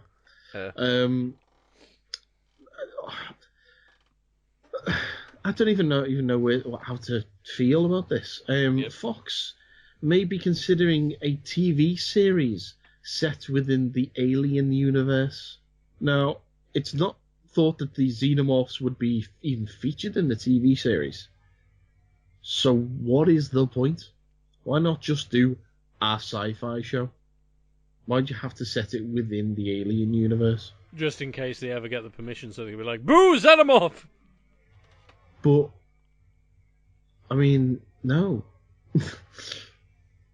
You wouldn't even be able to do anything with them on TV. You wouldn't be able to show anything. No. Unless they want it so then they can show more of the penis ships. Well, it just doesn't see. I just don't see the point. I mean, they're like, maybe... H.R. Giger is dead. He can't complain about how we use his designs anymore. Woohoo! I mean, maybe we'll hear something at Comic-Con, maybe. I don't know. I just really don't see the point in it. So, and the other piece of TV news I've got is that Netflix have revealed the Season 2 release date for the Castlevania anime. Ooh. Did you watch Season 1? No. Oh my god, you're so sure it's amazing. I've heard it's pretty good. It's fantastic. It's based upon Castlevania 3, I think it is. It's not the story of Simon Belmont. It's the story of Trevor Belmont. Oh, okay. And he's voiced by what's his name now? It says Richard Armitage. Richard Armitage, that's right. Yeah, Thorin Oakenshield. Oh shit. Yeah. Yeah. So, and he's brilliant in it. He's just got this exasperated, this warrior who doesn't want to be there kind of voice. Oh my god, he's amazing. It's phenomenal, and the first series is all about Simon Belmont coming to like Transylvania. Trevor Belmont's coming to Transylvania and finding out that Dracula's still alive and everything's kicking off about that, and essentially helping these monks with what they need to do. And oh god, it's great. And the way the series ends, it leaves you wanting more. So you need to say season 2. Season 1 was 4 episodes. Season 2 is going to be 8 episodes, and they will all drop on Netflix on October 26th, just in time for Halloween. So there you go. That is my TV. One thing it mentions in here yes. as well that I noticed, when it's talking about season 2, the release date and the first look, it also says that the second season hasn't aired yet, but they're about to go into production for the third season already. That's right, yeah. It shows you how popular it is. Yeah, definitely. It's great. And at the bottom it says, do you remember Ashley from Coronation Street? What he's up to today is absolutely incredible. He's murdering homeless people. Wouldn't surprise me. He looks the type. Yes. Okay, let's end the TV section there and move into our final section, which, as we all know, is Any Other Business.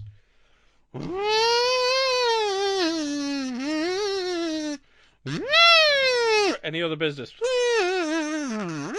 All right. As anyone who listens to the 50 Foot Nerds podcast knows, we love a Yeti. All we do. Yetis. So it was only right that I found a piece of Yeti news for our glorious return, and I didn't let us down, I don't think. Nope. This is a story about the all town... about how. Yes, this is the town of Washington, Whitehall in Washington State, on the Vermont border. It's where that Jack fella came from. Yes. Now, let's see. There has been a resolution passed by the villagers' board of presumably council members and what have you. They have declared that the Sasquatch, aka the Yeti, will be the community's official animal. No. Despite not being officially... The apocryphal man-beast. Yeah, it's not been officially confirmed in terms of actually existing. The fucking Sasquatch turns up and takes a fucking medal during an official award ceremony. Thank you very much. And that just lopes off. Back to the Richardsons I go. The Animal Planet series Finding Bigfoot visited the town in 2015 to talk to local officials and residents about their enactment of a law protecting Sasquatch from hunters. Oh, wait, shit, the Hendersons. It was the Hendersons I'm thinking of. Well, the resolution also declares that the last Saturday of September will be known as Sasquatch Appreciation Day. Oh, nice. This year's Sasquatch Calling Festival... We need to celebrate that. Yeah. It will feature screenings of The Beast of Whitehall, presumably the episode of Finding Bigfoot, and Harry and the Hendersons. Hey! Hey! There you go. So that will be the September 29th. Okay, so we need to keep that on our calendar so we should release an episode on Sasquatch Appreciation Day. There you go. The Whitehall Times reported that the vote to approve the resolution was 4 in favour, 0 against. Nice. And trustee George Armstrong said, "It can't hurt," and he called the resolution very well written, by the way. And this resolution was the brainchild of a chap named Dave Molinar, who, in a press release sent to the Times Union, identified himself as a member of the Bigfoot Tourism Council of Whitehall. Okay. I presume he's the only member of the Bigfoot Tourism Council of Whitehall. Most likely. I like at the top there's like 38 images of people with like statues of Bigfoot and fucking... And apparently, a film crew from the Animal Plant show, Finding Bigfoot. I said that already. Yeah, no. You said Animal Planet, didn't you? I'm just pointing out that under the channel, under the image, it calls it Animal Plant. Oh, okay. Yeah. Anyway, right. Well, we all know that the World Cup is currently taking place in that there Russia. Yep. Okay, but it's not the only World Cup that's been taking place recently. Is it not? No. I would like to congratulate the United States of that there America, as they are now the official world champions of Quidditch. Huh. Yes. If you don't know, Quidditch is a real sport now. Fucking muggles appropriating everything. Yeah, more than 800 players from as far afield as Iceland and Hong Kong took part in the tournament, the largest yet staged in the Muggle universe. In the real-life game, 2 teams of 7 players run around with broomsticks between their legs and engage in a full-contact co-ed contest, i.e. men and women can play, with elements of rugby, dodgeball and wrestling. Wouldn't it be Muggle In the early World? rounds, it was favourites Whatever. In the early rounds, it was favourites USA and Australia who set the pace in the group stages, played in sweltering temperatures, so I presume they played them in England. In the first semi-finals, USA beat Britain. Oh, wouldn't you know it, knocked out in the semis again. For a place in the final for the 4th time. Belgium I'll tell you what, I got a semi. Belgium became first-time finalists after beating Turkey. USA won the match 120-70. Apologies. After Harry Greenhouse grabbed the snitch within minutes of it coming onto the field, tied onto the back of another player.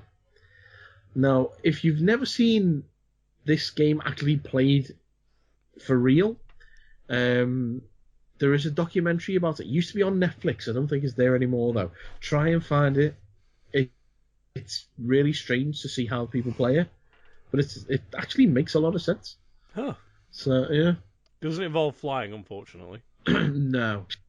I say they run around with a broomstick between the legs, and there's a bloke who represents the snitch, and at some point in the game, he'll just run onto the field and start running around, and it's the first person to catch him. Start wafting his arms around, going woo woo. Yeah. Unfortunately, he can't get swallowed by any of the characters, the players. No. Weirdly, the German team involved 2. Like looking at the picture, I see player number 7 is named Troll. And player number 67 is named Van Halen. Ooh, nice. Right, well, as the regular Football World Cup has been going on, it seems that high above the skies of Russia, we have had some other visitors who've come from very far afield who want to watch the game. Yes, they're UFOs. Not... Oh my god. UFOs have been spotted. And we should call Joe in on the video there. We should call Joe. Yeah, Joe should be able to confirm or deny these allegations. He has UFOs seen them on YouTube. He has. UFOs have been spotted in the sky. They were seen over the sky just west of the ex-Soviet Republic of Kazakhstan. However, it seems that these alien visitors had a bit too much fun celebrating England's win, maybe a couple of drinks, and decided foolishly to get behind the wheel of their spaceships. Or stick. As the eerie UFO crashed near the village of Bostandik, about 1,000 foot from the... Oh, Jesus Christ. Zalpakital Karasu Highway. That was easy for me to say. The object exploded on landing, causing local houses to tremble and igniting a blaze on a parched steppe, destroying bushes and grass covering 100 hectares. No, Hector, what have you done? And why are there 100 of you? Yeah. It's like that video. It's like that video online of just all the computer generated naked guys like just on the chair, just going. Ah! I have never seen that, and I don't care to. Immediately, mobile communications in the remote area were cut, say frightened locals. Residents rushed to the scene, and amid the flames, they found silver-coloured object partially buried in the ground. Shit! I wondered where my Ford Escort went. It has a sealed hatch. It has a sealed hatch with a protruding valve. Locals evidently tried to open the hatch without success. Oh, have you penny? A smaller but similar object was also nearby. One witness said, "The UFO material does not look like a metal. It is soft like a fabric." A law enforcement source said the weird object that fell from the sky was like a ball that had been welded shut. The edges of the UFO had melted possibly oil. What? Oh, melted possible oil entry into this Earth's atmosphere. What the fuck? The hell does that even mean? The edges of the UFO had melted possible oil entry into the Earth's atmosphere. That sentence does not make grammatical sense.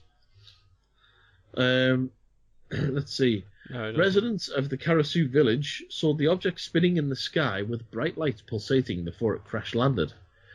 Andy, you can do the voice of local woman Asal Mukhambetskalieva. Mukhambetskalieva, right. Yeah, and she explains. This glowing sphere, it seemed to be... She's Russian. She's Russian.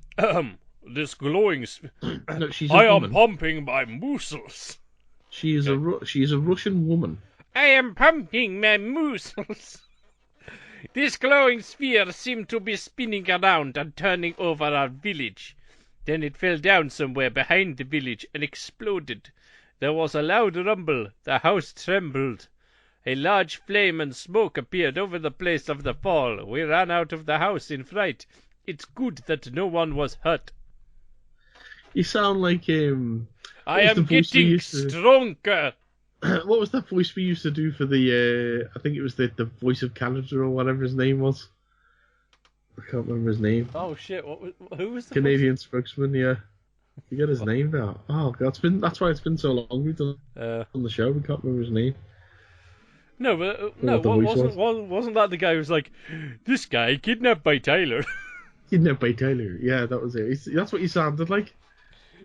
Hello, I am the spokesman of Canada. Okay, the UFO is described as a ball-shaped and about 10 foot in diameter. Meanwhile, the US government are like, shit, our supermersible! One theory is that it was a satellite or spacecraft that crashed to Earth in spectacular fashion. However, there was no announcements about Russian space launches coinciding with the UFO's appearance. And there was no immediate official comments from the Kazakh authorities, nor from space officials in neighbouring Russia. Ooh.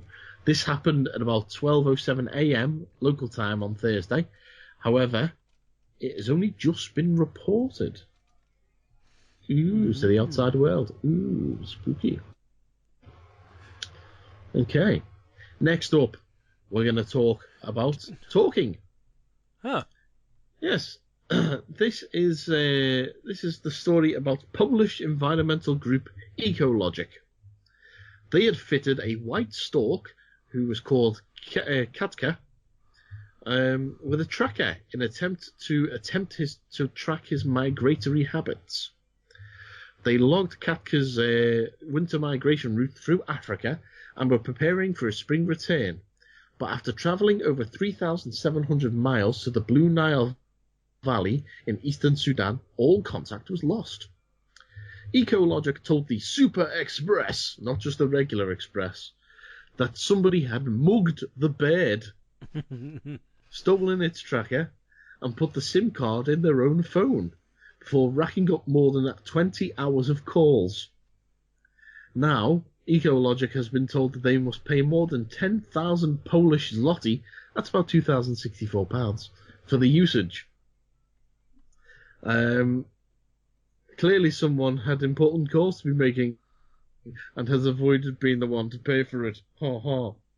Stalk tagging, that's not a real phrase, plays an important role in environmentalist research and conservation of migratory But birds. how else do we track where the babies come from? Data from GPS trackers can be used to help scientists assess birds' habits, social behaviour and threats. So the birds are all smoking, drinking, going down the pub and threatening to stab each other. Sounds about right. Yeah. That's why they use... I have seen a stork do that before. That's why they use SIM cards, because they all get on the phones and go, "Hey mate, Gary, bloody Gary, I've gone dark boozer after me baby deliveries again." Aye, you know, 'cause I was speaking to that Kev down at the pub, and he said he were going to do me. So I pulled a knife on him and said, "You do me, I'll do you twice as hard, son." We ended up getting beef. Bloody wanker he is. So yeah, never trust a stork, I think, is what we found there. Yep. That's why I stick to I can't believe it's not butter. That's a joke for only people in England. And people who know butter. Okay, here's an odd one. Do you think John Lydon will get it? I think he might do, yeah. Okay, there's no other way to. I mean, you can't even just sugarcoat this one. Let's just read the headline. Iran thinks that Israel stealing clouds. Right. You know, everything that's going on between Iran and Israel, it's been tensions in the Middle East for many, many years between the two countries. More recently, they've been accusing each other of, you know, nuclear weapons, wanting each other and all that kind of stuff. No, in this case, they're accusing each other of stealing clouds. This is the story of Brigadier General Gholam Reza Jalali, a head of Iran's civil defense organization, who has alleged that his country was facing cloud theft during a press conference. Not even like on Twitter. He said this to the press. However, he was later contradicted by the nation. He wouldn't say that on Twitter. He's not in America. Speaking at the conference, the general said, let's see, I need a voice for the general. Who can be the general, Andy? He needs to be like a like. Oh, okay. I know. He should be Brian Blessed. Okay. The challenging climate in Iran is suspect. Foreign interference is suspected to have played a role in climate change. He later insisted that the results from an Iranian scientific study confirmed the claim. Israel and another country in the region have joint teams which work to ensure clouds are entering Iranian skies are unable to release rain. Oh, Jesus Christ. On top of that, we are facing the issue of cloud and snow theft. Gordon's alive! Jalali added, well, I don't know if he added that last bit, but he was citing a survey showing that above 2,200 metres, all mountainous areas in Afghanistan and the Mediterranean are covered in snow, except for Iran. Aliens. Dun, dun, dun. Iran's own meteorological service struck a sceptical note, however. General Jalili,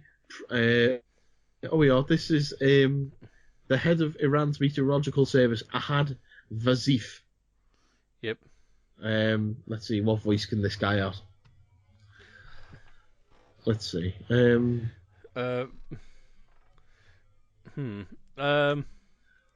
General Jalili probably has documents of which I am not aware, but on the basis of meteorological knowledge, it is not possible for a country to steal snow or clouds. Iran has suffered a prolonged drought, and this is a global trend that does not apply only to Iran. Crap, I should really look and see how much words there are first. Raising such questions not only does not solve any of our problems, but will deter us from finding any of the right solutions. The General's allegations of weather pilfering were not the first time an Iranian official has accused the country's foes of stealing its race. It's not even the first time. Weird. Mahmoud Ahmadinejad in 2011 accused the Western countries of devising plans to cause drought in Iran, adding that European countries use special equipment to force clouds to dump their water on their continent. Huh. Weirdly enough, there is such thing as cloud seeding, which kind of does this. Yeah, I know about that, but no one actually steals clouds. Yeah, no, nothing like this. It's basically... It's not like they're up in the sky with a Hoover. Like fucking Despicable Me style, just woo. Yeah. Jesus Christ. And finally, we've got the story of a Chinese 13-year-old boy who was in the county of he was in the county of Lingkou in China's northeastern for God's sake, Heilongjiang province. He had to go to hospital, as you know, teenagers like to experiment. They like to probe. Especially 13-year-old boys who are discovering themselves, shall we say. This 13-year-old boy decided, instead of, getting on RedTube or Xvideos or one of the like and just, dealing with what comes naturally, he was going to insert the lightning connector from his iPhone charger up his urethra. And he put it so far up that somehow, as all wires do when left unchecked, it knotted itself in his bladder and would not come out.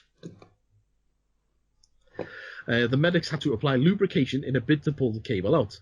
However, that proved unsuccessful and left the boy in intense pain. So the next day, he was transferred to the Harbin Children's Hospital. Dr. Julian, Julian, the facility's resident urologist, said, "He cut off one end of the cable and inserted it into his urethra." Race is gone. I'm not done yet. Okay. She then added, "The cable reached his bladder, where it became tangled and ended up in a knot. So when he tried to pull it out, it became stuck."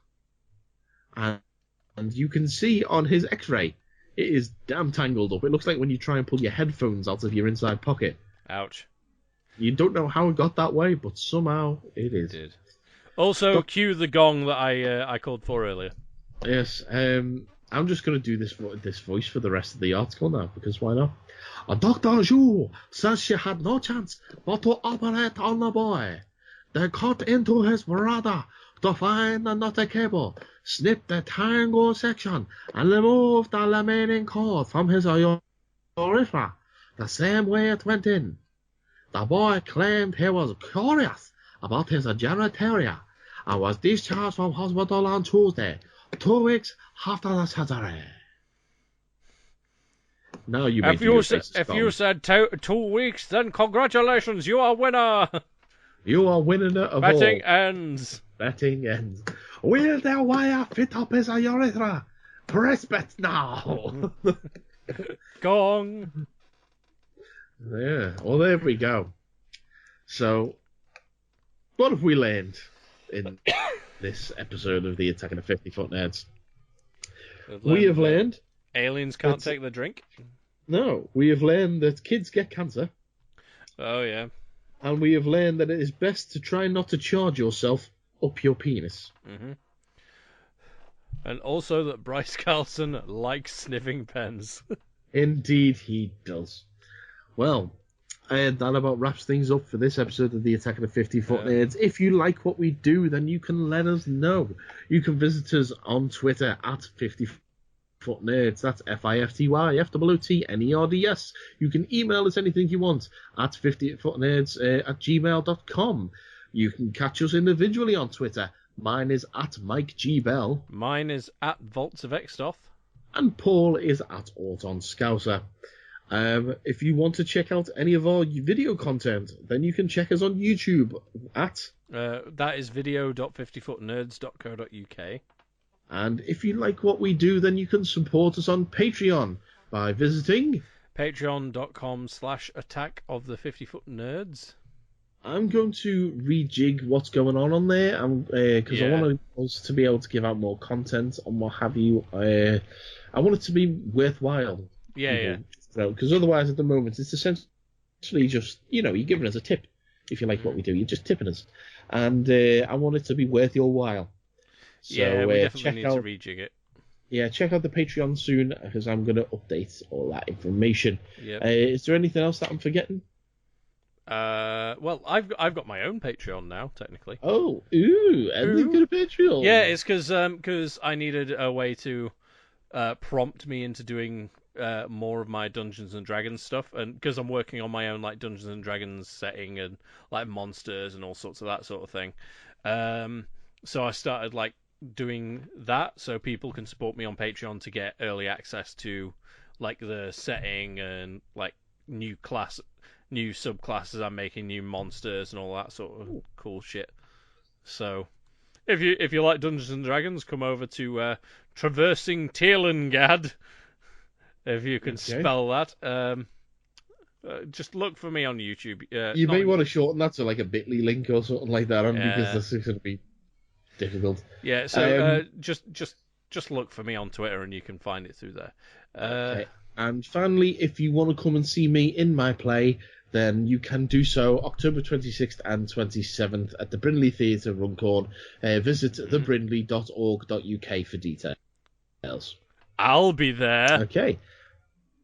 Oh, and we've got Facebook as well, obviously. Facebook.com/Attack of the 50-Foot-Nerds. That's 50FT. Did we mention our normal website, 50footnerds.co.uk? Probably not, but let's do it anyway. Yeah, well, there it is. We said email. Yep, done all the rest of that. It's been a while, folks. We've got to try and remember everything. It's so much shit. We do have Twitch, but we're barely on it. I know. Yeah, we need to figure that out so we can get on Twitch more often. I might stream some GTA 5 off my PlayStation 4. Yeah, I need a PlayStation 4. We'll see. And then we can record some more Gentlemanly Adventures. Well, maybe, because I don't have online access at the moment. But shit. Yep. I need to get a pass. Account. Yeah, I need to get that sorted. Anyway, that about wraps things up for this episode of the Attack of the 50-Foot-Nerds. For this episode, then, I have been Dr. Julia. And I am Bryce Carlson, sniffer of pens and lover of resinous deliciosity. And I poke hairballs at the children's penny. Until next time, folks, we'll be back more often, and then you will hear us. Yep. Geek out. That's the new sign off. We'll be around more often, and you will hear us. Hear us, bitch!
If you've enjoyed the nerddom in your ears, then please follow us on Twitter at 50footnerds, or email us anything except spam at 50footnerds@gmail.com.